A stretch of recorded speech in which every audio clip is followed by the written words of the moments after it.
Buenas tardes a todos y bienvenidos a este webinar organizado por Grupo Tuban y con la posibilidad que tenemos de poder compartir con vosotros la presentación que se estuvo realizando en el cuarto congreso de OCOE en Peñíscola el pasado fin de semana, 1 y 2 de junio del 2024, dentro de la organización del 14º Congreso internacional de la Fundación Europea de Medicina Tradicional, Complementaria e Integrativa.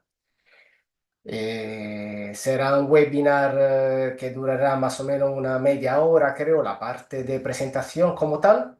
Y luego hemos recibido diferentes preguntas que se os pidieron a la hora de registrar y bueno, tendremos seguramente posibilidad de estar compartiendo o consideraciones todo juntos o daros yo mi opinión al respecto y será importante utilizar el chat en este caso para poder luego dejar también más preguntas si os surgen para que yo luego la pueda ir contestando al final de la presentación. Por lo tanto, escribir todo lo que necesitáis por chat y una vez terminada la presentación os iré contestando uno a uno, siempre que luego nos vaya sumando un poco preguntas como la que ya hemos recibido desde casa a la hora de la registración y vaya un poco ya adelantando unos conceptos. Así que comparto pantalla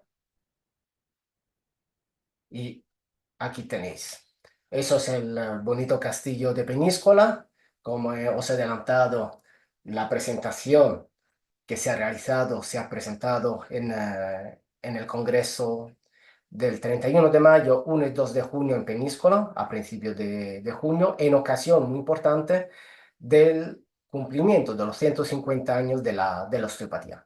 Cuarto Congreso de COE, al cual doy las gracias a toda la Junta Directiva y a los miembros y socios que sois partes, que nos permitís avanzar también en este impulso hacia la medicina tradicional complementaria integrativa para que podamos todos juntos seguir empujando la regulación de esta disciplina que tanto nos acerca a los pacientes y nos une también entre nosotros. Como podéis ver en las imágenes, hablamos de osteopatía, un viaje en el tiempo de 150 años. Eso justo porque, repito, hace 2 días, hace 3 días, el 22 de junio 2024, se cumplieron 150 años de la osteopatía, desde el 22 de junio del 1874. Esto pero ahora mismo veremos que ha sido todo una evolución de la osteopatía, una evolución que pero gracias a trabajo de investigación que he podido compartir con otros investigadores internacionales, me han dado pie a entender cómo prácticamente lo que Steele vivió hace 150 años es prácticamente lo que estamos viviendo actualmente hoy en España en el 2024. Y subrayo en España porque claramente España está viviendo en este momento una situación anómala, una paradoja dentro de lo que es el contexto europeo y también internacional. Me gusta mucho esta imagen que he conseguido crear, donde consigo un paralelismo entre lo histórico, la base, los fundamentos, la filosofía, y también un poco lo que podría ser, y sin perder, y adelanto las bases, por supuesto, el futuro. Porque ya todos vivimos en una situación diferente, todos vivimos en una situación en la cual necesitamos también evolucionar. Evolucionar, pero no significa perder lo que es el ancla de la información anterior. Tenemos que seguir manteniendo vivo el mensaje anterior, pero contextualizándolo y mejorándolo quizás y adaptándolo al contexto actual. Para entender dónde estamos en este momento, simplemente yo creo que todos sabemos de alguna manera cómo la osteopatía surgió claramente por el padre de la osteopatía, Steele, en el 1874. Pero su evolución, su metodología de trabajo ha sido una metodología que ha ido evolucionando a lo largo de este siglo y medio. Por lo tanto, iremos revisando a lo largo de esta presentación, que está basada en un artículo que se publicó justo el 6 de enero del 2024, después de 3 años de trabajo en una importante revista de alto impacto en healthcare, en el cual ponemos en comparativa lo que han sido las dos versiones de la bibliografía de Steele, la del 1898 y la del 1907, que debido a una serie de problemas que luego os contaré, se tuvo que reescribir y esta reedición llevó a unos cambios sustanciales, a unos cambios hacia más un enfoque científico, intentando pero siempre proteger los osteópatas, intentando siempre reconocer la osteopatía dentro del sistema de salud para tener una comunidad de práctica alineada sobre unas bases y un estándar fuerte y riguroso. El problema que vivimos hoy es un problema que tuvo Steele ya hace 150 años. A principios del 1900 veremos el informe Fletcher y otros elementos que a día de hoy genera un paralelismo casi, os diría, perfecto, lamentablemente perfecto, 150 años después. Un paralelismo Estados Unidos-España, en donde actualmente en España no es que podamos seguir viviendo como hemos vivido hasta hoy en una situación de no regulación, pero de permiso para poder ejercer nuestra actividad a nivel económico, sino donde estamos viviendo el serio riesgo de ser considerada pseudociencia, pseudoterapia y por lo tanto ya directamente estar prohibida. Y eso creo que no le gustaría a nadie que de un día al otro alguien decida de regularizar, si la regularizan la osteopatía a favor de una disciplina ya sanitaria como especialización de una disciplina sanitaria ya existente, en vez que regularla como profesión independiente de primera intención, que es lo que estamos buscando. Por lo tanto, la historia hoy se repite en estos desafíos y necesitamos una aceptación 150 años después, igual que la necesito Steele.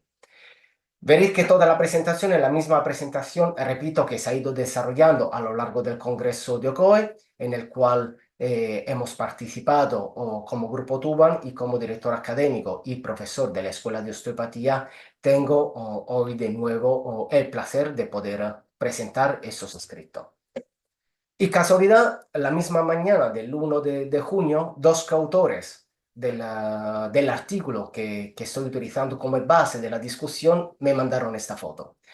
Tuvimos la oportunidad enseguida de subirla a la presentación que proyectamos en Peñíscola y aquí veis a la izquierda a Rafael Ceguera Parodi, a la derecha a Jason Axton, que es el director del Museo de Medicina Osteopática de la Steele University, y mientras que Rafa es franco-peruano y uno de los más prolíficos investigadores de los últimos años en osteopatía, defendiendo esta visión, él la llama decolonizada de la osteopatía para que pueda seguir siendo clásica de alguna manera, pero también revisitada a la luz del paradigma más moderno, gracias también luego a diferentes otros colaboradores, que estamos intentando llevar, apostolar prácticamente un concepto de osteopatía que nos pueda permitir tener nuestra propia identidad osteopática.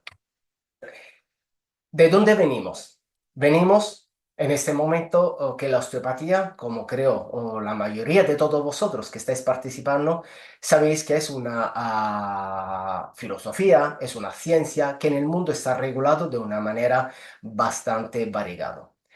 Seguramente sabéis que aparte que se reguló inicialmente en Estados Unidos como medicina osteopática, de allí el título, el sufixo de O, de doctor en osteopatía, porque allí inicialmente los osteópatas eran doctores, solo doctores. A día de hoy también ya hay escuelas que simplemente son escuelas no de medicina. Y luego se fue regulando hacia otros países a nivel mundial, a nivel internacional, generando prácticamente un reconocimiento en 46 países a fecha del 2021, según el informe oficial del Osteopathic International Alliance, el OIA, y unos 200.000 profesionales.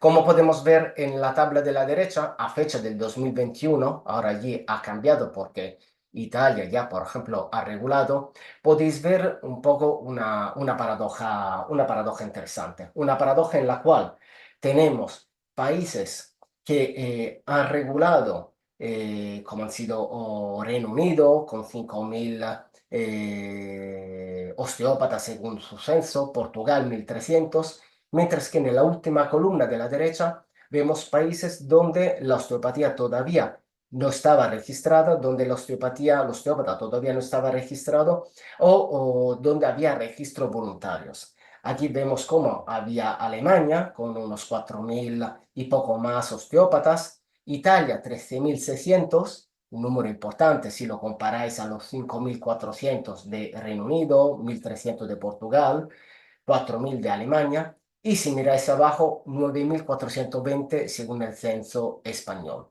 ¿Eso qué significa? Significa que España ya, a fecha 2021, si la comparamos con diferentes países a nivel internacional, es prácticamente el país con el número más alto de osteópatas en un país donde la osteopatía todavía no se está reconociendo, es decir, después de Italia, al 2021. Ahora mismo podemos decir que tenemos la amarga sorpresa de ser el país número uno en este clasificatorio.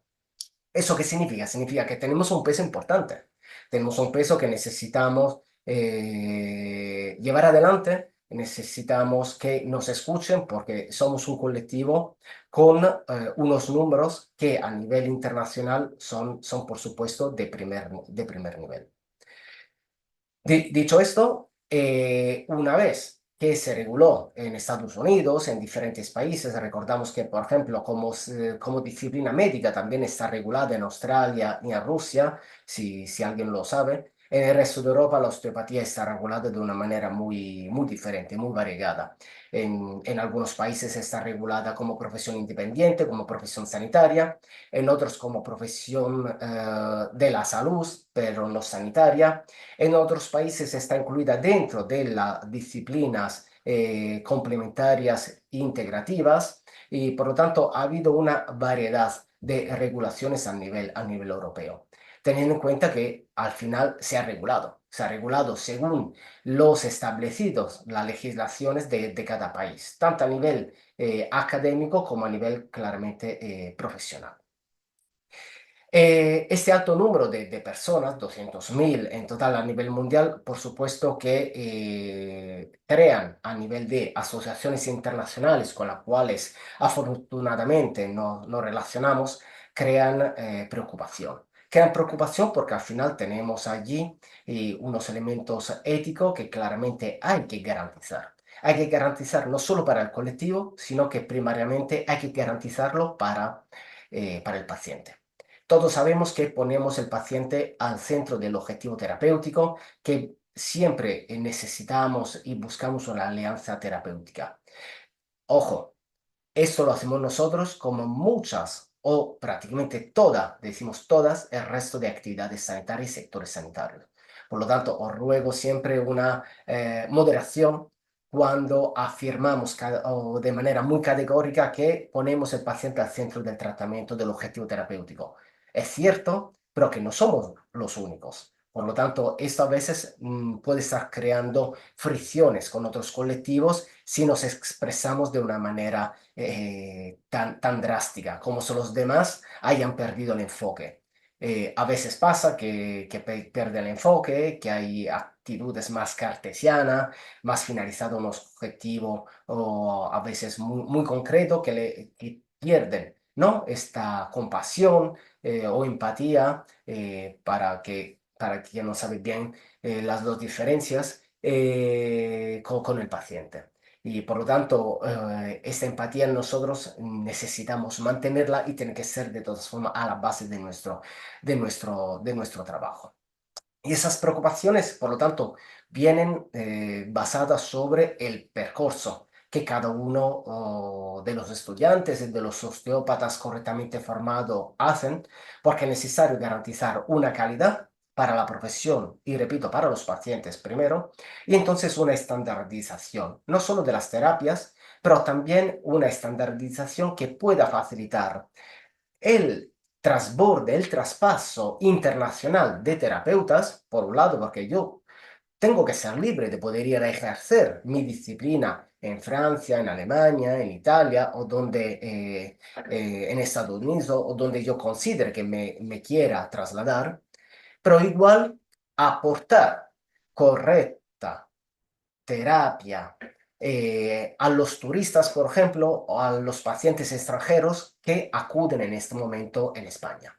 Porque a veces se trasladan durante un periodo de tiempo que necesitan un seguimiento y ese seguimiento se garantiza solo y exclusivamente si todos estamos alineados sobre un estándar de formación. Por lo tanto, para justificar la osteopatía es necesario poder tener una base fuerte, una base sólidas y también tener con nosotros esas habilidades profesionales específicas que nos permitan ser de verdad totalmente independiente de otras actividades sanitarias. La osteopatía Still ya la definía como una terapia manual. Para él era fundamental centrarse en la persona, como sabemos, no tratar la enfermedad, porque la enfermedad al final la encuentran y la tratan todos, pero esto le generó conflicto. Le generó conflicto porque al final él quería tener un reconocimiento, quería ser aceptado él mismo como persona, porque al final veremos como que lo definían como prácticamente un curandero, el médico de los huesos, pero también que su disciplina fuera reconocida. Por lo tanto, intentó oponerse a un entorno biomédico que estaba muy establecido, muy centrado en un proceso cartesiano A-B, y de causa-efecto, que si tengo una problemática, tengo que aplicar un esquema preconcebido. Para él esto no era así, no, había, sabemos perfectamente, reglas basadas sobre todo en la naturaleza que facilitaban principios de autorregulación y de sustentamiento de la salud implícita del cuerpo de la persona. Pero no solo se tenía que oponer a la austeridad del panorama biomédico, de la medicina clásica, tradicional, convencional, sino, quizá, como a veces decimos, peor, tener que protegerse de profesiones manuales similares. O la que pongo todavía más abajo, de profesiones que a veces se autodenominan o autodenominaban osteópatas cuando no cumplían nada de lo que eran sus conceptos, sus bases, sus principios osteopáticos. Porque también sabemos que Steele nunca redactó como tal regla 1, regla 2 y etcétera. Nunca puso por escrito la número 1 o la número 2. O sea, fueron las revisiones de sus principios que fueron luego redactadas de una manera más académica para que podamos todos de nuevo hablar un idioma más común, entendernos entre nosotros, pero que nunca se puso por escrito A, B, C y D. Por lo tanto, yo creo que ya este punto de autodenominación de osteópata es un punto que ya entendéis que es un punto súper actual. O sea, estamos rodeados de formaciones en este momento que no cumplen con ningún tipo de normativa y que hasta se pueden estar cursando en 6 meses online. Y esto, por supuesto, es un problema que tenemos en el 2024 y que tuvo Steele hace 150 años. De allí el paralelismo. Y por lo tanto también tuvo necesidad de evitar acusaciones de sectarismo. Sectarismo justo porque él basaba sus principios en los procesos naturales, los procesos innatos de autorregulación, la famosa homeostasis que conocéis, que tiene la persona. Esto para muchos era algo inviable, que no se podía reconocer. Por lo tanto, tuve que enfrentarse a este tipo de visiones. ¿Qué hizo? ¿Cómo razonó? Razonó diciendo, bueno, necesito empezar de las bases. necesito empezar que la gente entienda que esa actividad se tiene que regular y se tiene que regular una formación de mínimo. Una formación de mínimo que pueda así evitar cualquier tipo de conflicto, tanto educativo como sobre la identidad profesional. Ya en el 1913 mm, hubo una limpia de escuelas, que ahora veremos, pero ya se consiguió regular la osteopatía en 19 de los 37 estados. Pero hubo muchísima división dentro de este colectivo. Muchísima división porque al final la cuestión fue: ¿cuál es el propósito profesional? ¿Cuál es la identidad profesional del osteópata? O sea, ¿qué es el osteópata? Que es una problemática que muchas veces sigue existiendo a día de hoy, en cuanto cuando preguntan personas a compañeros qué es la osteopatía, todavía tenemos una dificultad de dar una justificación, una explicación, una definición como tal, porque ha habido de alguna manera, muchas tendencias también a desvirtuarla, a llevarla hacia elementos más comerciales. Todo veis en redes sociales, vídeos de todos tipos, sobre todo estructurales, cuando esta no es exclusivamente osteopatía, es una técnica, pero no es osteopatía. Por lo tanto, muchas personas, sobre todo mal formadas, tienen un concepto equivocado de lo que es la osteopatía. Y también una problemática importante sobre los materiales educativos. Unos materiales donde penso Steel, ¿y qué se tiene que incluir dentro del famoso currículum osteopático? ¿Qué es lo que se tiene que incluir dentro de una visión académica que puede estar reflejando, representando a todos los profesionales? Eh, por ejemplo, hubo mucho debate sobre la farmacología en manera específica. ¿La farmacología tiene que ser estudiada o no por un osteópata? Y allí se tuvieron diferentes discusiones, porque al final es una cuestión de transversalidad, de poder trabajar en equipo multidisciplinar, pero también de no asignar competencias específicas al osteópata. Por lo tanto, surge en el 1910 el informe Flexner. El informe Flexner es un informe que solicitó la administración americana a un médico jurista para que pudiera eh, desglosar la situación de la osteopatía en España. En 1904, antes del informe Flexner, había 160 escuelas de osteopatía censida, de las cuales aprobadas como tal eran 82. Después de este informe quedaron, ya os lo adelanto, 31 escuelas. O sea, pasamos de 160 a 31. ¿Por qué? Porque, como veis aquí, y las escuelas en general estaban consideradas como una secta, eran charlatanes, como veremos después. Es una secta médica, ¿por qué? Porque tenía bajo criterio de admisión, es decir, pueden entrar cualquier tipo de persona y luego, sobre todo, formarse con bajo criterios educativos. Las escuelas no tenían aula apropiada, no tenían espacio para poder realizar los tirocinios, las prácticas supervisadas osteopáticas y poder tratar los necesitados, las personas que están alrededor de ellos. Por lo tanto, no había esas instalaciones, no había laboratorio y los profesionales estaban prácticamente poco formados porque no cumplían con este famoso currículum osteopático.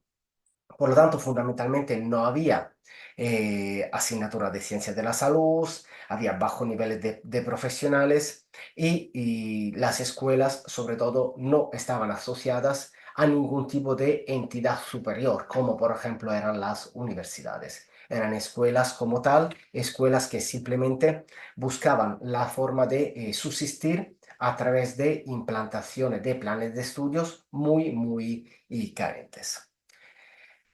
El resultado del informe lleva a tener, por lo tanto, 31 escuelas de las cuales algunas definidas normales, a ver que entendían en el 1910 escuelas normales, y otras definidas como medical sect, ¿no? Como secta médicas de todas formas, que cumplían con un estándar, pero que seguían siendo consideradas sectas.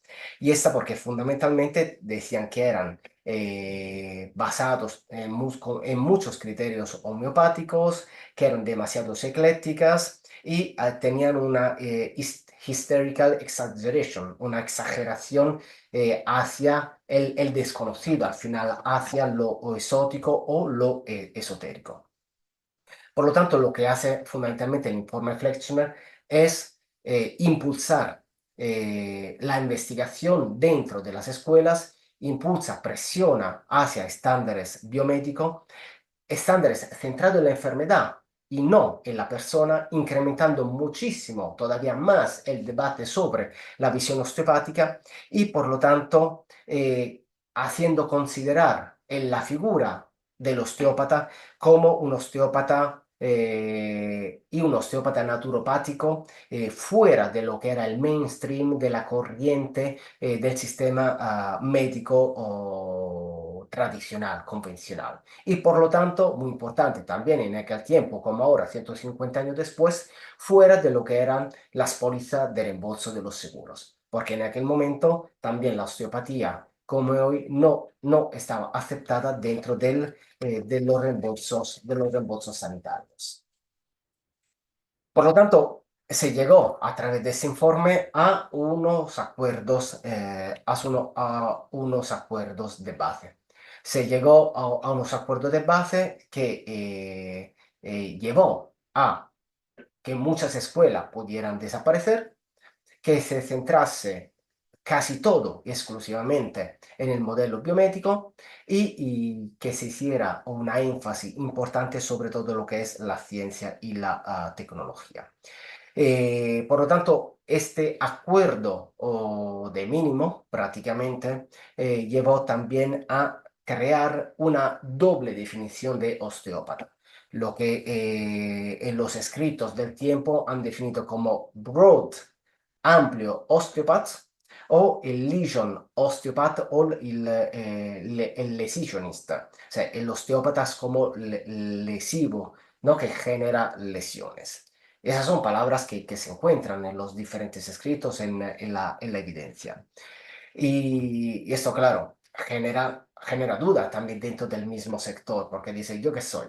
¿Un amplio osteópata que tengo una visión a 360 grados? ¿O soy un osteópata lesional, lesivo o charlatán de alguna manera, centrado solo en la parte estructural biomecánica de la lesión, ¿no? Que veo simplemente la puerta de entrada a la alterada función del paciente y no veo el contexto general. No soy capaz de tener esta figura, este marco global de la fotografía.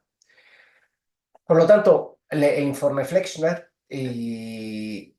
fue el que provocó, porque el informe Flexner empezó a partir del 1903-1904 a trabajarse y luego se publicó en el 1910, generó este cambio entre la primera y la segunda edición de Steele. Porque según el informe Flexner, las escuelas de osteopatía y la osteopatía era considerada charlatanismo, una secta médica y una pseudociencia. Es decir, hace 150 años estamos viviendo lo mismo, ¿no? Se vivió lo mismo que estamos viviendo ahora en el 2024 en España. Entonces, Steele actuó de alguna manera. Actuó pensando, ¿desaparezco o encuentro un idioma común que me pueda permitir entrar en el mainstream, que me permita entrar en este círculo, en el cuadro de mando, pero luego yo mantenerme neutral y seguir manteniendo, apostolando mis propios principios?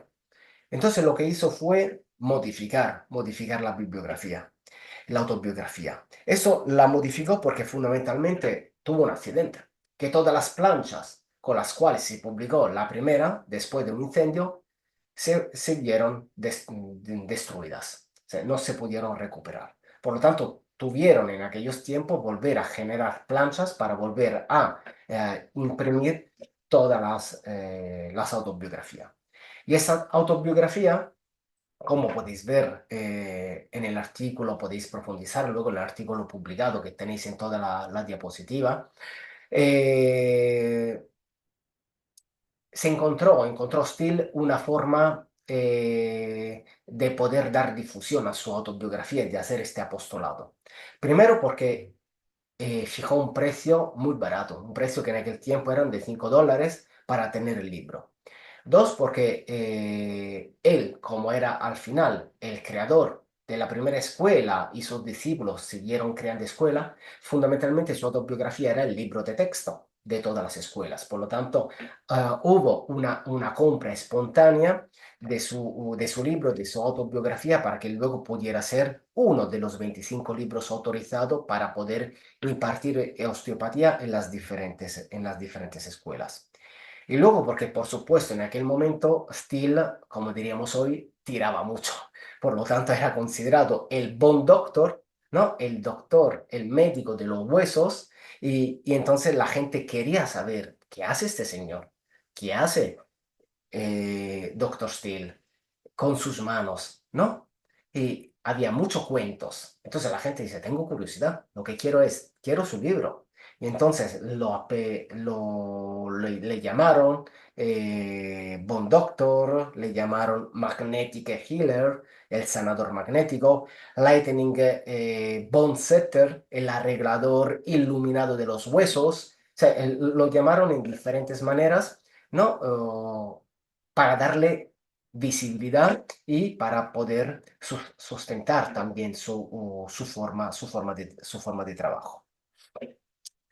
Y aunque, repito, la gente no tenía que saber, no necesitaba tantos libros en ese momento, la gente sobre todo compraba el libro porque quería saber qué hacía Steele, cuál era su pensamiento, cuáles eran esos principios basados en la naturaleza.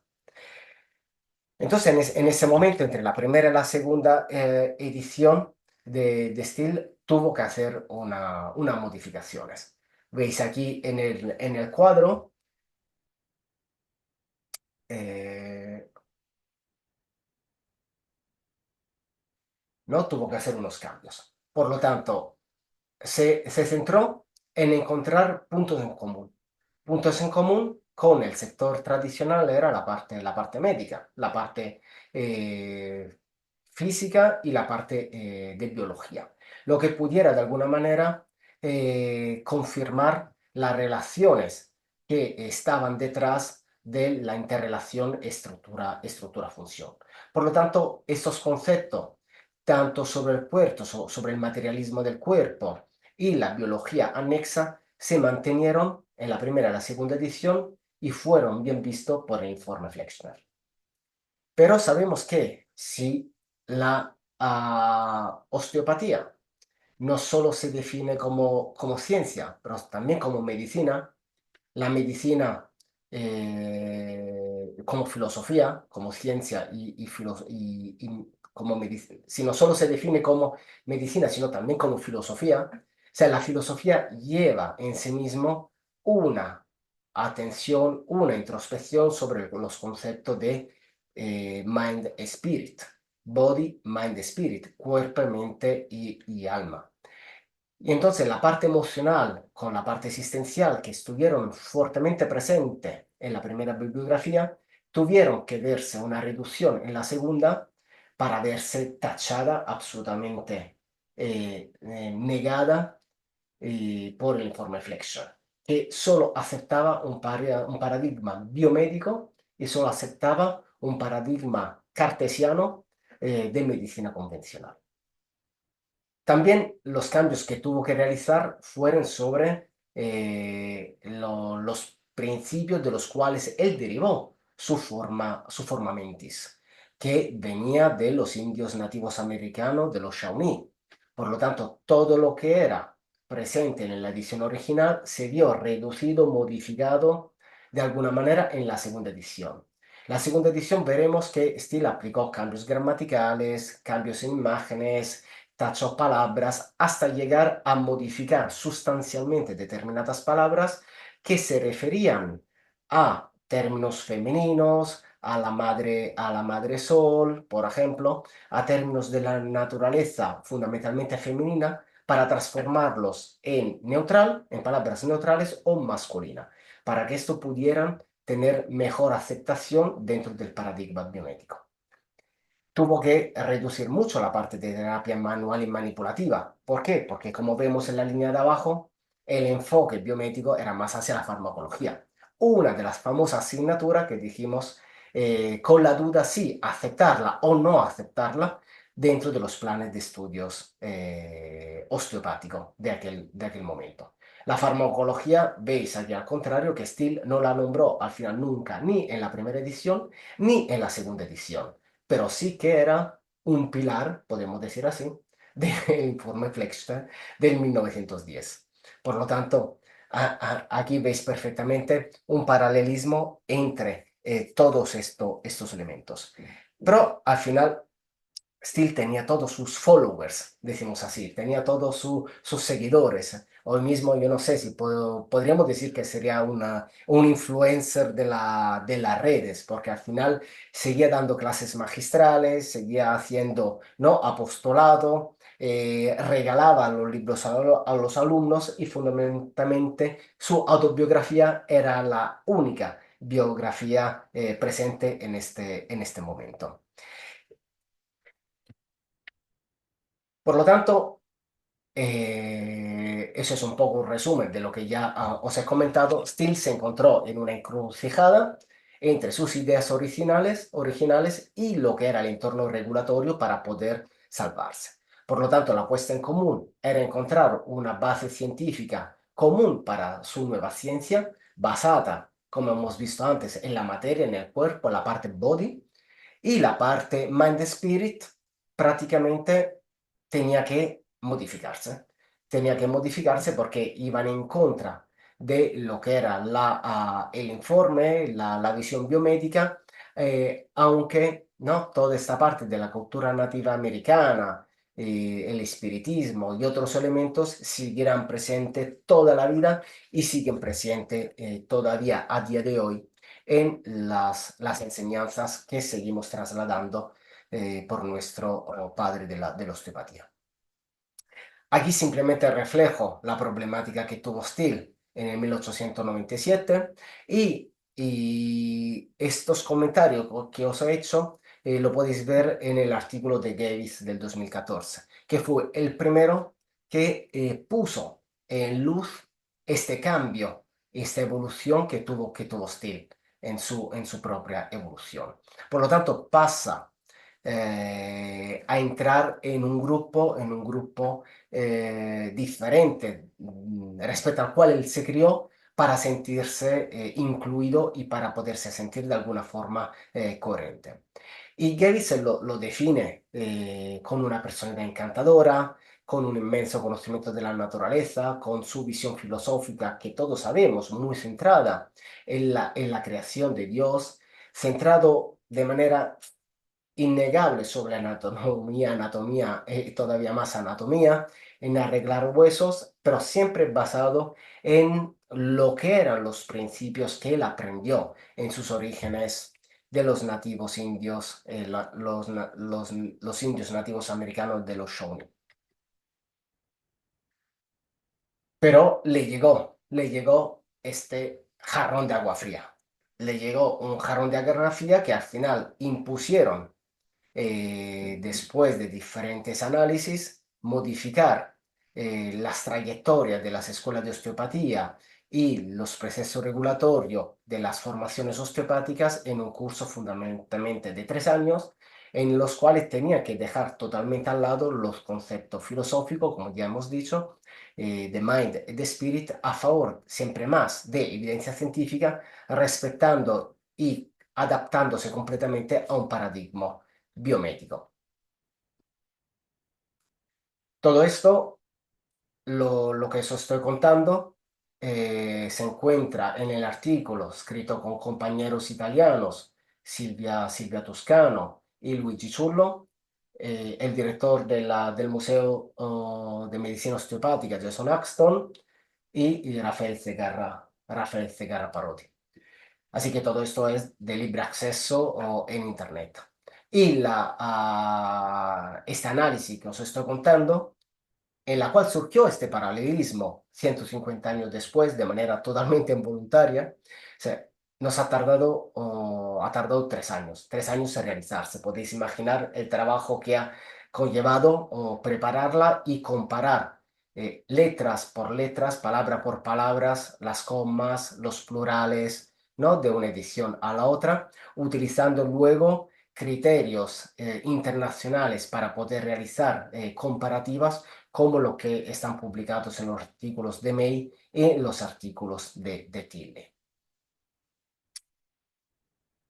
Fundamentalmente, ¿a qué hemos llegado con esto, con este artículo? Hemos llegado a que Steele, repito, hizo un súper esfuerzo para ganarse el respeto del sector biomédico, para buscar ese reconocimiento de la osteopatía como una profesión independiente respecto al resto de profesiones sanitarias.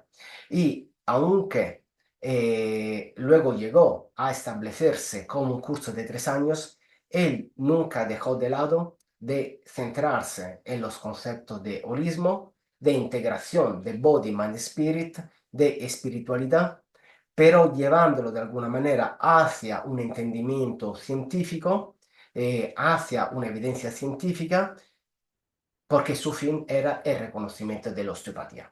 Por lo tanto, no podemos pensar que Steele se haya vendido a la competencia de alguna manera, pero simplemente que se ha adaptado para poder llevar a casa su resultado. ¿Cómo hemos realizado esta comparativa? Hemos realizado una comparativa en 4 categorías en las cuales hemos puesto en evidencia en diferentes tablas simplemente los cambios gramaticales y sintácticos. Por lo tanto, quizá errores de escrituras, de fechas, se han ido mejorando. Cambios que permite dar una matiz diferente respecto a la primera edición, por lo tanto, un poco eh, moldeando esta información que dio en la primera para acercarse al informe de Flexner y a las diferentes otras actividades de auditoría y de inspecciones que eran comunes en esos años en Estados Unidos, para llegar luego verdaderamente a cambios materiales sustanciales. Esos fueron los cambios rigurosos, los cambios en los cuales él dice, cambio, modifico, por ejemplo, el femenino en masculino, simplemente porque así la gente fundamentalmente acepta mi mensaje, pero luego, en el fondo, o sea, la cultura y la filosofía sigue siendo la misma, hasta llegar luego a cambiar también determinadas imágenes. Aquí simplemente resumo potenciales cambios gramaticales y sintácticos, simplemente sin entrar en el detalle lo podéis ver en los textos, en el artículo publicado. En otra tabla vamos comparando siempre página por página la edición, en las páginas de la edición claramente de 1908, la comparativa de cómo se hablaba, cómo se escribía en 1897 respecto a la versión del 1908. Aquí hablamos de simplemente pequeños cambios, siempre aclaratorios, hasta llegar a lo que de verdad han sido los cambios más materiales, ¿no? Y sustanciales en el texto. Es aquí donde él, de una manera, uno de sus discípulos, profesor de osteopatía, le quita el nombre. No sabemos la razón por la cual pasa de llamar a William Smith a definir solo el doctor, que le ayudaba en el desarrollo de sus cursos. Aquí también en la página 132 borra y tacha por completo su profesor, hablando simplemente de un profesor competente en su materia del sector, para llegar, por ejemplo, al Madre Sol y con sus rayos oh, esplendentes a hablar de Padre Sol con his ¿no? Con pronombre masculino y ya no femenino. Y así siguiendo. O sea, muchos cambios, su madre, con su padre, la abuela, ¿no? Con el abuelo. O sea, hecho diferentes cambios que de alguna manera le han llevado a conciliarse con el paradigma biomédico. Y luego a llevar a cambios de imágenes. Ha borrado imágenes, ha quitado la imagen del pavón muy conocida por muchos, ha quitado la imagen de referencias también con puntos de acupuntura en el sistema musculoesquelético para poderse adaptar. Por lo tanto, decimos en la discusión del artículo, pero es que es un poco todo lo que yo os he comentado al principio. Podemos decir que Steele entra en un cambio material, pero no en un cambio de su filosofía. Entra en un cambio en el cual tiene que renunciar a hablar de componentes espirituales, emocionales, porque eso iban a generar problemáticas de reconocimiento de su disciplina. Ha tenido que adaptar sus currículums osteopáticos, ha tenido que adaptar los planes de estudio, que es lo que, casualidad, se sigue solicitando a nivel internacional para que se pueda luego avalar que la osteopatía es una profesión independiente de otras profesiones sanitarias y es una profesión de primera intención.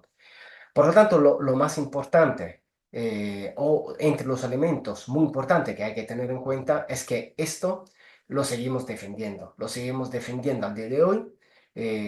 Personalmente, Grupo Tuban, desde toda la junta directiva de OCOI, llevamos adelante el mensaje de que en ese momento la osteopatía tiene que hacer un paso por delante, tiene que hacer un paso para que pueda defenderse, pueda ser considerada una disciplina sanitaria de primera intención y diferente, separada respecto a otras disciplinas sanitarias y una profesión directamente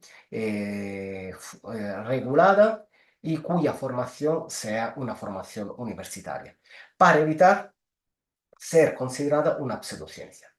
Mucho conoceréis la campaña que hizo el gobierno, la campaña que se llama Comprueba del 2019, en la cual se declararon decenas y decenas de terapias como pseudoterapia, y entre ellas la osteopatía, la naturopatía, la medicina tradicional china, la acupuntura, el yoga, el pilates y la musicoterapia, junto con chocoloterapia, orinoterapia y diferentes otras disciplinas. A día de hoy, y con el esfuerzo también de evidencia y con los estudios publicados, aquí tenéis otros estudios que os recomiendo descargar, es el position paper que ha publicado la Junta Directiva de OCOE para poder justificar lo que estamos reclamando como profesión sanitaria independiente y de primera intención, en la cual nos basamos en esos criterios formativos rigurosos de alta calidad, justo que van en paralelo con el discurso al cual tuvo que enfrentarse Steele hace 150 años y que puedan ser conciliadores para poder conseguir nuestros resultados. Porque ahora mismo el resultado no es posiblemente seguir como estamos, sino que te consideran pseudociencia y por lo tanto vamos a desaparecer. Cosa que es seguramente una situación diferente respecto a la situación que teníamos años atrás. Por lo tanto, como conclusión del webinar, del artículo, son conclusiones que me llevo de mis conocimientos personales, de estudios y de hablar con muchos investigadores internacionales. Afortunadamente, colaboro y enseñan en nuestra escuela más de 120 profesionales, de los cuales representan unas 16 nacionalidades diferentes que pueden aportar conocimiento y experiencia. Por lo tanto, como conclusión, es muy importante que todos nosotros, tanto si somos alumnos actuales, si somos osteópatas recién formados, si somos un colectivo histórico, podamos entender cómo tenemos que confiar en nosotros. Aquí pongo empowerment over control, es decir, tenemos que tener un apoderamiento. Seguramente todos estamos cualificados, todos tenemos capacidades, pero lo importante es que sigamos formándonos, sigamos teniendo una formación continuada y sobre todo una comunicación. La comunicación es importante, es estratégica en el día de hoy, en el cual tenemos este riesgo vivo de poder tener una problemática dentro de un tiempo y por lo tanto de ser tachado como pseudoterapia. También es importante saber que necesitamos colaborar de nuevo antes de protegernos, ¿no? O sea, es inútil el hiperproteccionismo, el paternalismo. Todos creamos silos, pero es necesario saber que si trabajamos en equipo, si trabajamos en grupo, somos sinérgicos. Por lo tanto, creamos más valor y por lo tanto es muy importante el collaboration over protection, dentro del cual atendemos a nuestros pacientes como personas, por lo tanto tenemos users over customers. O sea, las personas son lo que nos interesa. Ponemos como toda el resto de disciplinas sanitarias y de muchas más profesiones, la persona o el cliente al centro de nuestro objetivo. Pero es muy importante no perder la atención hacia ellos y hacia el entorno. Y lo que nos dicen nuestros usuarios, nuestras personas, es importante. Por supuesto, lo que le tenemos que preguntar constantemente es, ¿y cuál es tu objetivo terapéutico?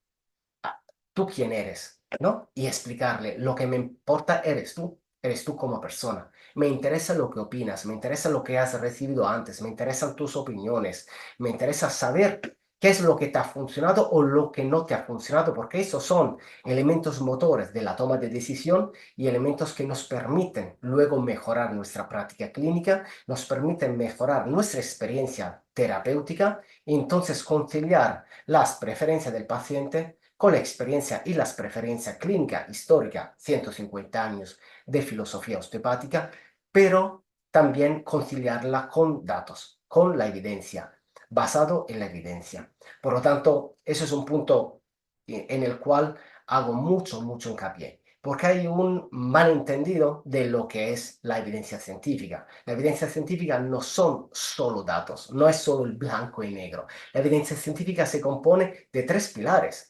Y esto, desde que se generó con Cochrane a principios de los años 90, está reflejado, que son las preferencias y las necesidades del paciente, la preferencia y la experiencia del terapeuta, y tercero son los datos. Por eso ya no se tiende a hablar de EBM, Evidence-Based Medicine, medicina basada en la evidencia. Se habla de EIP, Evidence Informed Practice, porque cuando hay datos, los datos, las investigaciones, hay que usarlo. Hay que usarlo porque avalan la experiencia del paciente y del terapeuta. Y los datos pondrán un tercio de esos pilares. Si de tres pilares, dos son de experiencia y preferencia del terapeuta y del paciente, solo un pilar son los datos. Por lo tanto, si os tachan de talibanes de la evidencia, contestarle diciendo no es así, porque el que no conoce la definición de medicina basada en la evidencia eres tú, si me tachas de talibán, porque entonces son ellos lo que ahora se llaman lo cientificismo, un poco los talibanes del dado, que quieren un reduccionismo hacia lo que es el blanco y negro. ¿Qué es lo que funciona? A y B. Mejor la píldora azul o la verde. Y no es así. Osteopatía no trabaja así. Pero es nuestra responsabilidad saber que si tengo una investigación que me aporta valor, esta la tengo que usar sí o sí, porque a eso sirve. Tenemos que estar informados por la evidencia. Ya no estamos basados en la evidencia blanco y negro, sino que es informado por la evidencia. Por lo tanto, eso es muy importante. Estamos informados cuando hay datos. Si no, seguimos con nuestro proceso de experiencia, preferencia del terapeuta del paciente. que son 2/3 del paradigma de la medicina basada en la evidencia como concepto original. Por lo tanto, failure over not trying. Es decir, nunca tenemos que tener miedo al fracaso. Seguro que todo el mundo os habla de sus éxitos, pero seguro que también todos sabemos perfectamente que no siempre conseguimos el mejor resultado o a veces podemos decir que fracasamos. Fracasamos en consulta como podemos estar fracasando en otras áreas, ¿no? De lo que es de nuestro entorno. Pero si no lo intentamos, nunca fracasaremos. ¿Y qué es lo importante? El aprendizaje. Test and learn over plans. Es decir, al final el fracaso es una experiencia. Parece redundante decirlo, pero muchas veces nos ponemos ahí una mochila cargada de experiencias negativas que no son experiencias negativas, quizá en el corto plazo. En el largo plazo hay que intentar darle la vuelta, que esto es positivo, que eso nos tiene que permitir llevar todo hacia una mejor situación. Y por lo tanto, también dentro de las pruebas hay que confiar en el método científico, entendiendo el método científico como os lo he explicado, que sea un tercio, un pilar de los tres pilares que componen la Evidence Informed Practice, la práctica informada por la evidencia. Todo lo que os he contado, por supuesto que está referenciado, tiene evidencia, son comentarios que yo os he pasado en el webinar basado en datos ciertos, rigurosos, de primera calidad, evidencia reciente de los últimos años, y con esto os doy las gracias y espero que os haya interesado, os haya podido permitir entender cuál es ahora mismo el paralelismo y el riesgo que estamos viviendo hoy, 2024, respecto al 1894, hace 150 años.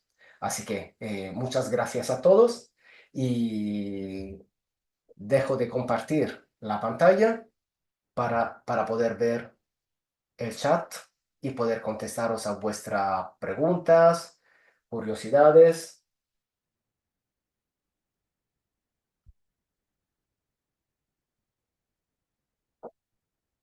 Vale,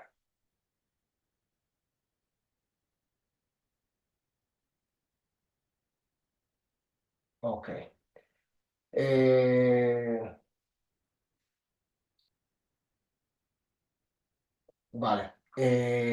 Preguntan cómo podría Hacienda estar justificando una pseudociencia y cómo pueden definir qué es una pseudociencia cuando existen datos que la justifican. Gracias por la pregunta. A ver si consigo dejar dejar de compartir y veros todos en la cara. Perfecto, aquí os veo. Eh, eh, Claramente está complicado. Como sabéis, a través de OCOE, a través de un trabajo tanto nacional como internacional por transposición de normativas europeas, se consiguió la exención de IVA a nivel fiscal. Y por lo tanto, claramente es un punto a favor que intentamos jugar constantemente porque, claro, la recaudación fiscal, de los cuales no tengo datos en este momento, es importante dentro de todas las epígrafes, la 844 y la 941, las epígrafes que recolectan la actividad del naturópata, osteópata y de las terapias manuales y naturales en general. Y de evidencia, hay evidencia, pero la verdad que hay poca todavía. Hay poca, no obstante, salieron artículos justo hace poco que nos permite entender cómo estamos en el buen camino. Si miráis al artículo publicado el 4 de mayo, hay un artículo de Alfarra, Berna, Lunghi y Bismara, Tramontano, un artículo que pone de manifiesto cuáles son los efectos biológicos de la osteopatía y ponen de manifiesto cómo un alto porcentaje de estudios se ha ido realizando solo en los últimos años. Se ha ido realizando en los últimos años a favor de poder determinar cómo la osteopatía sí que tiene cambios neurofisiológicos justificados y avalados, pero que también, sin entrar en el mérito de la calidad del artículo, muchos artículos carecen de un proceso riguroso de evidencia científica. Por lo tanto, ahí es donde está el problema. Está bien publicar, pero también es importante publicar con calidad. Por lo tanto, no vale publicar en redes sociales. Si alguien piensa que publicar en redes sociales es publicar, no. Hay que publicar en revistas de alto impacto, en revistas que no sean caníbalas, como se suele decir en este periodo, y para poder justificar de verdad que somos una ciencia y de base una filosofía. Eso en los procesos que estamos haciendo. Ahora me pongo el gorro de OCOE junto con la junta directiva. Es el discurso que estamos llevando adelante y el position paper, la toma de posición que ha tomado la asociación a favor de esa rigurosidad también de artículo, es lo que está muy bien visto por parte de los diferentes consejeros de sanidad que estamos visitando, del Senado con los cuales nos estamos reuniendo para poder ir allí y sembrando, hacer este trabajo de apostolado, tanto desde las bases nacionales, pero también desde arriba, desde las bases internacionales, desde Europa. Luego, otra pregunta. Preguntáis si vamos hacia un estándar médico perdiendo los orígenes de la osteopatía del informe Flexner. Y yo te digo que no. Te digo que no porque aquí es súper importante que entendamos qué es la osteopatía y, y cuál es la identidad osteopática. Porque una de las preguntas que nos hacen los policymakers, los reguladores, o lo que nos hacen los diferentes compañeros de sectores sanitarios es, ¿y a ti qué te diferencia respecto al fisioterapeuta, al médico deportivo, al traumatólogo? ¿Cuál es tu identidad? Yo como regulador, ¿por qué tengo que eh, autorizar una nueva profesión sanitaria si la manipulación de una dorsal la hacen todos? Hasta la hacen los quiromasajistas, si lo quieres meter allí. Por lo tanto, si vosotros os justificáis porque manipuláis un segmento, es que no me hace falta generar una nueva profesión sanitaria, porque eso ya lo hacen los demás. Entonces, es allí donde es muy importante y agradezco enormemente esta pregunta, que es una pregunta que se ha ido repitiendo también en los cuestionarios que habéis rellenado, que me da lugar a intentar explicar rápidamente un poco, o sea, la importancia de que no solo seamos osteópatas, sino que nos sintamos osteópatas. Una cosa es divenir osteópata, que es un papel, otra cosa es sentirse osteópata, que es cuestión de años, sentirse padrón, sentirse, ¿no? Capacitado en poder entrar en esta esfera del paciente. Y eso no le pasa a todos, porque al final aprender una técnica todos la aprenden, pero saber cuándo aplicarla es lo difícil, o poder diferenciar un elemento de entrada al paciente, porque si no todos estaríamos manipulando, nos transformamos en manipuladores estructurales tipo Trust, nos ponemos guantes blancos y vamos a manipular en Instagram y hacemos millones de followers. No es ese el objetivo, esa no es osteopatía. Por lo tanto, lo que nos diferencia es el concepto de la identidad osteopática que está debajo. Un concepto que ahora mismo también tiene su fricción en Europa.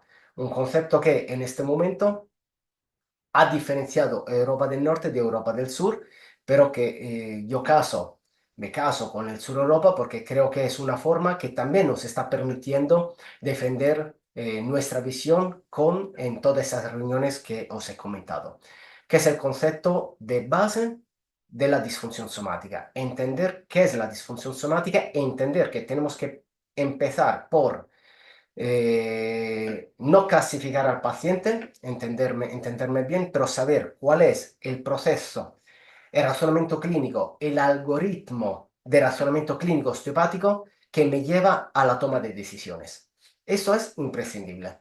¿Y cuál es el razonamiento clínico? Tiene que ser, según Europa del Sur y mi visión, en este caso personal, la definición de disfunción somática, donde por disfunción somática simplemente tenéis que entender que es la alterada función de uno de los 5 modelos estructura-función. El modelo o biomecánico, o biopsicosocial, neurológico, respiratorio y circulatorio endocrino. Por lo tanto, solo entendiendo cuál es el paradigma y la toma y el elemento, la alterada función que luego se manifiesta a través del soma, por lo tanto, de las características del TART inglés, es allí donde tenemos el abordaje al paciente. Y esta toma de decisiones, junto claramente con una historia clínica totalmente válida y profunda, junto con la recogida de datos personales, preferencias del paciente, junto con las experiencias propias del terapeuta, junto con la capacidad de evaluar la capacidad adaptativa del paciente. ¿A qué me refiero? Saber evaluar la carga allostática, saber evaluar los moderadores, lo que llamamos moderadores de las tomas de decisiones, por lo tanto, biomarcadores, eh, biomarcadores, psicomarcadores y marcadores sociales. Tener la capacidad de hacer observación, palpación, un examen objetivo, test funcionales, test diferenciales eficaces. Esto nos permite tener material para tener una toma de decisiones, para saber cuál es el proceso de razonamiento clínico que puedo yo estar realizando y promoviendo para facilitar la salud, el restablecimiento de la salud del paciente o, sobre todo a nivel preventivo, sustentar su salud. Porque sustentar la salud del paciente, sostener la salud del paciente es la base que estamos intentando hacer en este momento. Porque si la tengo o no la tengo, poderla sostener facilita el proceso de autorregulación, de autosanación que tiene la persona y por lo tanto podrá el sistema interno propio, sabio del cuerpo del paciente restablecerse. Eso no significa que rechazamos, cuidado, la medicina convencional y la medicina alopática. Cuidado, absolutamente no. Pero que de primera el sistema tiene un propio sistema de autorregulación que tenemos que ser capaces de despertar de alguna manera si ha entrado en disfunción. Y muchos pacientes que acuden a consulta con el típico dolor lumbar, tenéis que entender que este dolor lumbar es la puerta de entrada a alguna alterada función macroscópica que pueda tener en la persona. Uno de estos 5 modelos de estructura-función, que quizá luego es una problemática endocrina o una problemática digestiva o una problemática emocional. Entonces será la problemática emocional que se ha transformado en una visualización, en una somatización a través del típico dolor musculoesquelético. Y la respuesta al tratamiento no está en tratar la disfunción local. El tratamiento está en abordar la alterada función. Por lo tanto, entrar a la causa y no estar solo en la parte más aguda, más visible, que por supuesto luego tendrá su forma de trabajo. Por lo tanto, a través de este razonamiento intentamos llegar a una primera conclusión de entender. Y el paciente, aparte que luego tendrá que hacer un ejercicio activo, ¿no? Tendrá que tener test funcionales neurológicos de trabajo activo para que pueda seguir trabajando de manera autónoma en casa. El paciente, ¿qué es lo necesita en este momento? Entonces, necesita como conclusión del algoritmo de toma de decisionales, necesita un abordaje que llamamos maximalista global porque tiene un esquema de patterns faciales alterado o necesita un esquema minimalista local, la técnica para entendernos que todos conocemos y que estudiamos durante años, porque tienes una disfunción somática local. ¿Me voy al maximalista global o voy al minimalista local? Los dos no son excluyentes, cuidado, pero hay que entender qué necesito antes, porque muchas veces viene el paciente a la consulta y el osteópata o el pseudo-osteópata lo que hace es, ¿te duele la lumbar? Vale, lumbar roll, te manipula la lumbar y allí se termina. Y el paciente vuelve con el mismo dolor y con el mismo dolor. Y al final el paciente va rebotado por múltiples personas. ¿Por qué?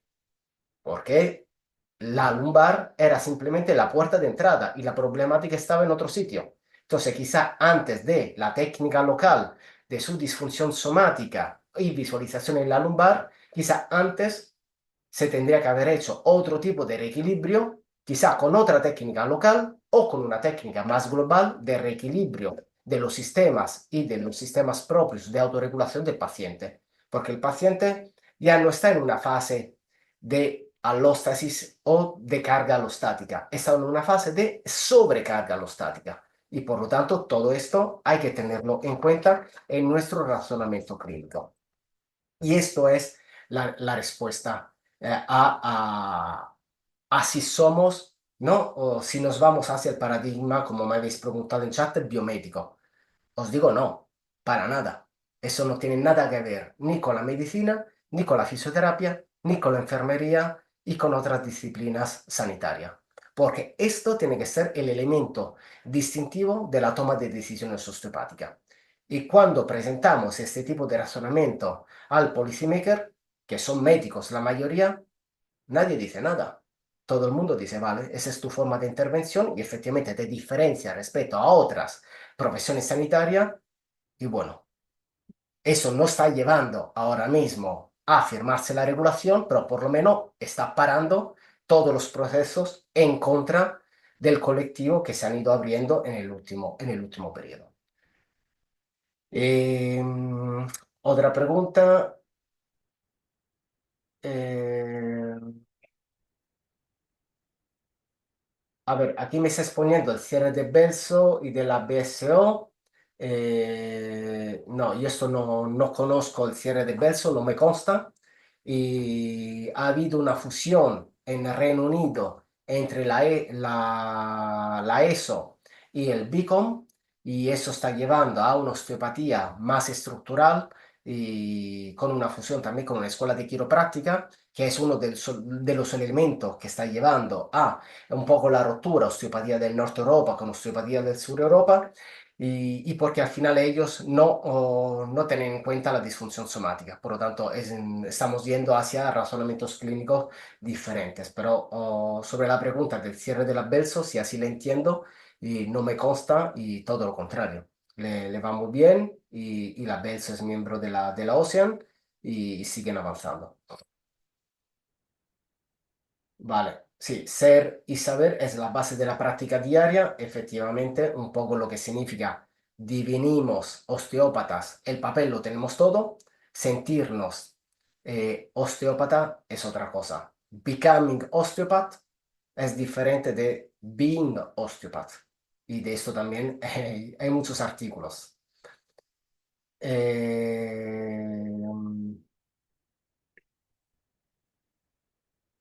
Me estáis preguntando.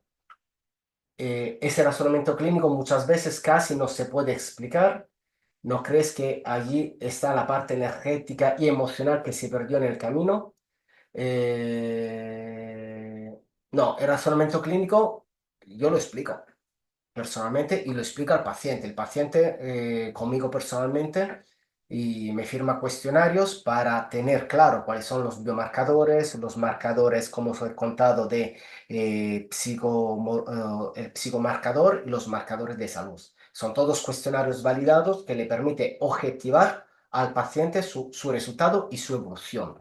Y se hace cada 3 meses, 6 meses, se hace a intervalos. Por eso se habla que son moderadores de la toma de decisión. Lo que son los direccionadores de la toma de decisión son los testes de provocación, los testes especiales, la observación, la palpación, lo que hacemos en cada momento, en cada segundo de la consulta clínica. Eso sí que lo hacemos constantemente.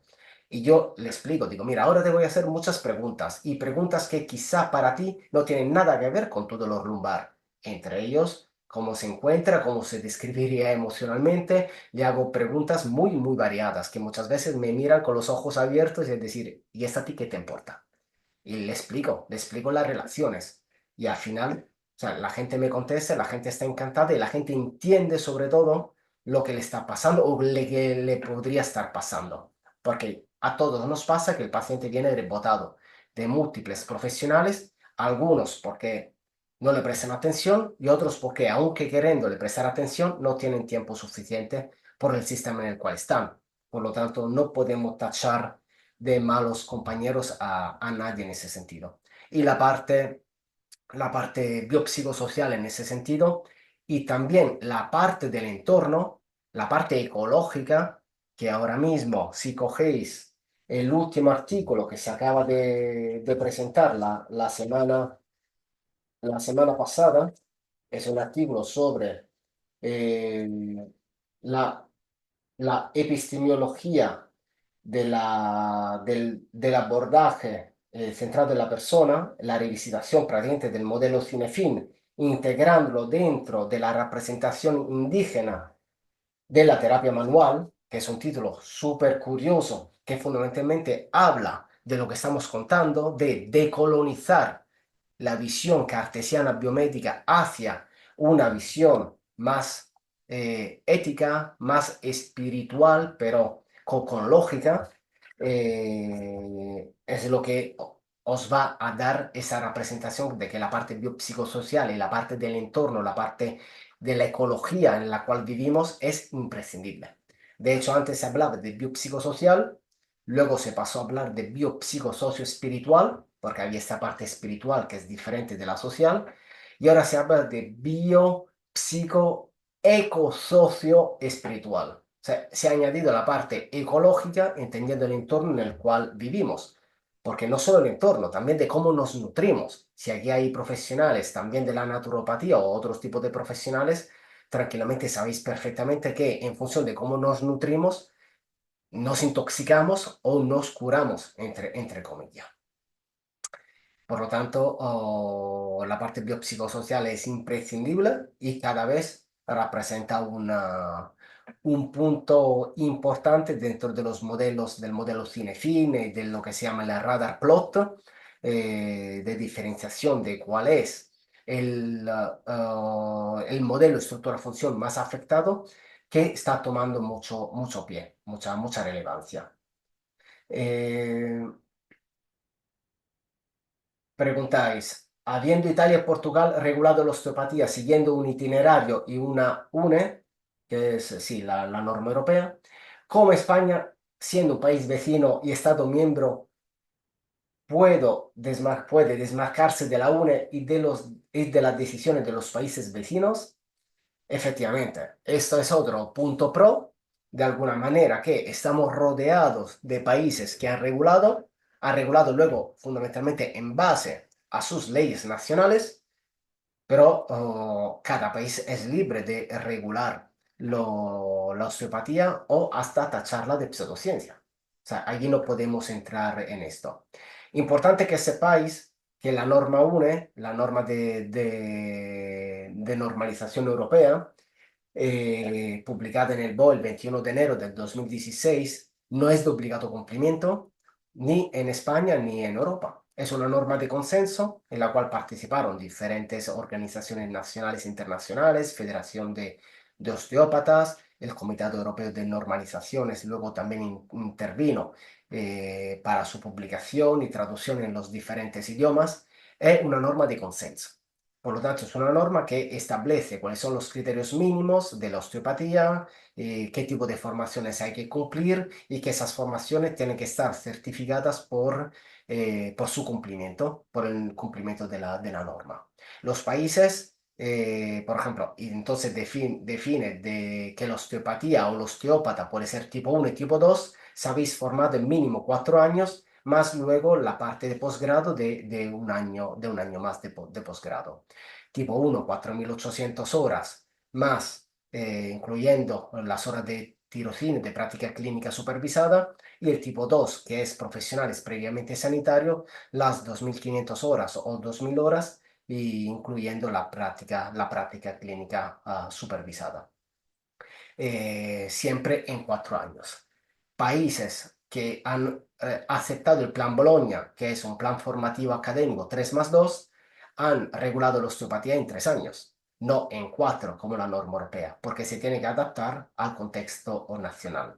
Hay otros países que imparten osteopatía como se hacía hace tiempo en 5 o 6 años. Italia impartía osteopatía en 5 o 6 años y ahora, desde el 2018, que es cuando se reconoció la norma, la osteopatía, y ahora en septiembre de 2024, octubre, empieza el primer curso, están abiertas las matrículas para el primer curso universitario oficial, ahí se ha regulado con un 3 años, un 3 años con materias multidisciplinares. Por lo tanto, cada país puede legislar como quiere, de alguna manera, teniendo en cuenta sus reglamentos internos nacionales, pero sí que es importante que todos los países de nuestro entorno la estén regulando porque es otro argumento que llevamos adelante como si toda Europa, si 17 países europeos la han regulado, ¿quién como profesión sanitaria? ¿Quién como profesión de la salud? ¿Quién como profesión dentro de las terapias complementarias e integrativas? España, ¿por qué? No regula. Y además somos prácticamente el país con más osteópatas en este momento. Y bueno, es un argumento que estamos tocando y que nos interesa mucho en ese sentido. Por lo tanto, con esto ya contesto a unas preguntas que también se habían pedido en casa y sobre cuál eran o cómo estaba regulada la osteopatía en los diferentes países de Europa. Y lo que os puedo decir, sí que está regulada, como os he dicho, de diferentes maneras, pero lo más importante es que entendáis que en todos los países en los cuales luego se ha ido regulando, se ha ido regulando en base a un currículum osteopático fuerte, un currículum osteopático basado en materia de ciencia de la salud, materias complementarias, materia multidisciplinares y luego con los procesos de investigación riguroso y obligatorio. Es decir, no se puede regular una disciplina si no hay datos también que la puedan avalar. Está bien la evidencia clínica, la evidencia del paciente, del profesional, pero también tenemos que entender que para poder entrar a determinados niveles te piden datos. Entonces, si funciona también la osteopatía a nivel histórico, ahora el único esfuerzo que tenemos que hacer es ponerlo por escrito. Eso es lo único. Y es complejo porque hay que dedicar tiempo, esfuerzos, energía y dinero, pero es que los resultados lo tenemos. Entonces, eso es lo que ha hecho Italia en el último periodo, que hizo Brasil, que hicieron muchos países presentando publicaciones, publicaciones, artículos y artículos diciendo, esta es la evidencia. Em, Has comentado que en tiempos de Steel tuvo que hacer concesiones. En nuestro tiempo, ¿qué tipo de concesiones crees que tendríamos que hacer para ser aceptado en el mainstream? Yo creo que los planes europeos actuales están muy en línea con lo que es la línea académica internacional, la línea sanitaria. Lo que tenemos que justificar bien es nuestra identidad osteopática, porque si seguimos insistiendo o haciendo vídeos en internet de técnicas estructurales tipo Trust o HVLA de una cervical, o sea, nadie te va a tomar en serio. Entonces lo que necesitamos es justificar el razonamiento clínico, cosa que lamentablemente en internet no vende, pero con el regulator sí que vende y es lo único que vende y ponerlo por escrito.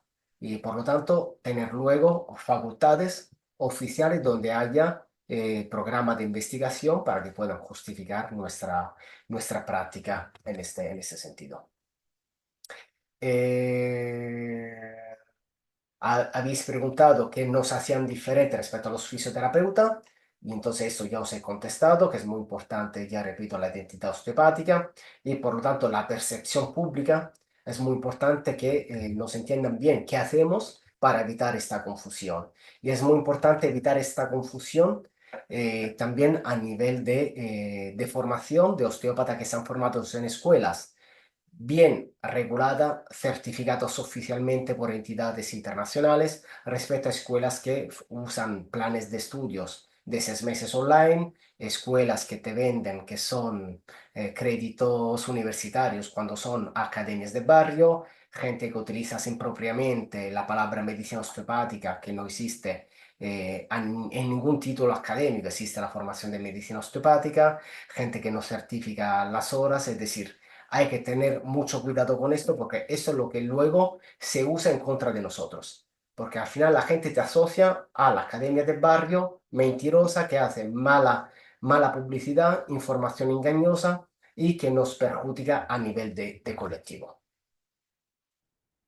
Y también habéis preguntado la dificultad de poder poner en práctica la osteopatía, decimos, científica. Y esto, hay también artículos aquí de la dificultad de trasladar a las aulas la importancia de la evidencia científica entendida como os los he comentado, ¿no? En esos tres pilares. Y es una dificultad común, no es una dificultad de nosotros en España, sino es una dificultad donde la gente lo que quiere es manipular, tratar, ¿no? Ir a lo local, ir a la disfunción somática para entendernos, cuando lo que se pierde es el razonamiento clínico que hay detrás, es el razonamiento en la toma de decisiones. Por lo tanto, para sentirse osteópata, para poder decir que somos osteópata, os pido hacer un paso atrás respecto a la simple técnica local, que la hacemos todos y es necesaria, pero ir un paso atrás y crecer a nivel de algoritmo de toma de decisiones para saber cuándo la tengo que aplicar, porque posiblemente me tengo que dirigir a otras técnicas que no son locales, sino que son técnicas globales, técnicas maximalistas, técnicas más sutiles, técnicas miofaciales, técnicas biodinámicas, técnicas craneosacrales. Y fijaros que hablo de técnicas, ¿eh? No hablo de terapias. Cuidado, hablo de técnicas, porque la osteopatía es una. Y nadie la tiene que repartir en piececitas, por favor. Y habéis preguntado cuáles eran los desafíos a los cuales se enfrentaba a la osteopatía en España. Y de nuevo, el reconocimiento científico y que seamos legítimos dentro del sistema de salud y cómo se iba comparando efectivamente la osteopatía entre los diferentes países de Europa. Y aquí ya os he contestado que al final se regula en base a las leyes nacionales. Y la última pregunta que llegó, ¿qué medidas se habían tomado para mejorar la formación y la regulación de la osteopatía? Aquí de nuevo, las medidas son a nivel individual de escuela. Las escuelas, hay unas escuelas que se están autorregulando para poder cumplir los estándares europeos. Tuban ha sido, en este momento es la primera y la única a estar certificado con el cumplimiento de la norma europea, la 16686 de 2015. Y el resto, nadie tiene ninguna certificación de que se esté cumpliendo o la norma en ese sentido. Por lo tanto, nuestra medida es la regulación desde las escuelas, estándares educativos rigurosos, poder ser miembro de asociaciones como COE, que solo recolecta y recompila osteópatas formados bajo la norma y, por supuesto, luego a partir de allí entrar en línea con los estándares también del paradigma biomédico como ISO-STIL, es decir, fundamentalmente es investigar porque lo que te tachan es que no hay datos. Entonces, a esos talibanes de los datos también hay que darle datos. Y a mí no me da miedo darle datos porque la evidencia clínica la tenemos, la práctica clínica la tenemos, las experiencias del paciente la tenemos. Todo vale. Y has comentado, vale, algoritmos, ¿vale? Vale, me estás diciendo que el algoritmo de toma de decisiones suena a inteligencia artificial, no espiritualidad, y lejos de lo humano. Bueno, no ese es el objetivo de mi expresión de utilizar la palabra algoritmo, es que necesitamos un razonamiento clínico, un proceso de razonamiento clínico estructurado, que por lo tanto llámalo también flowchart, un diagrama de flujo que si quieres, ¿no? De la toma del proceso decisional osteopático. A esto me refiero, porque sí que yo lo tengo muy estructurado, lo tengo muy integrado, que hay que tener la raccolta de la historia clínica, los datos de pacientes, ¿no? Todos esos elementos que os he hablado son lo que hay que hacer. Por lo tanto, hay una parte de protocolo, sí que hay una parte de protocolo general para todos los pacientes, por lo menos para mis pacientes, y luego hay la personalización absoluta y total, porque luego cuando llego a elegir tratamiento global o tratamiento local y cuando empiezo a insertar los patrones emergentes que le salen del cuerpo, cuando empiezo a integrar el abordaje activo que hace el paciente en consulta y que hará en casa, y cuando integro la base, la base científica, ya todo eso es personalizado, no existe tratamiento igual.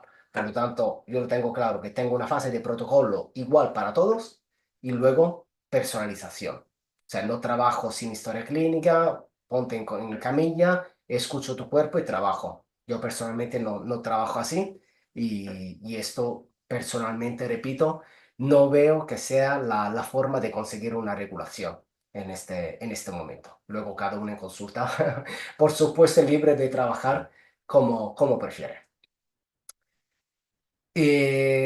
No tengo más preguntas, ni en el chat ni la que tenía en casa. Así que si no tenéis más, yo simplemente os doy las gracias por haber atendido esta hora y media de presentación, de webinar, de charla. Y espero os haya gustado, espero os haya servido para entender cuál es el paralelismo que tuvo Steel hace 150 años y sobre todo cuál es la dirección que personalmente hay que tomar para poder regular en ese momento la osteopatía, lo que nos diferencia respecto al resto de profesiones sanitarias, cuál es nuestra identidad osteopática, cuál es este proceso de toma de decisiones que tenemos que tener para podernos diferenciar y conseguir la regulación. Así que gracias por los mensajes de ánimo que estáis dejando y gracias a todos vosotros y esperemos vernos pronto y sabéis que como miembros de la comunidad educativa vais a recibir claramente esta grabación y recibiréis también todas las informaciones sobre los cursos que estamos haciendo, los másteres que están abiertos y que por supuesto reflejan y enseñan este tipo de modalidad y de modelo de razonamiento clínico. Así que gracias a todos y nos vemos a la siguiente.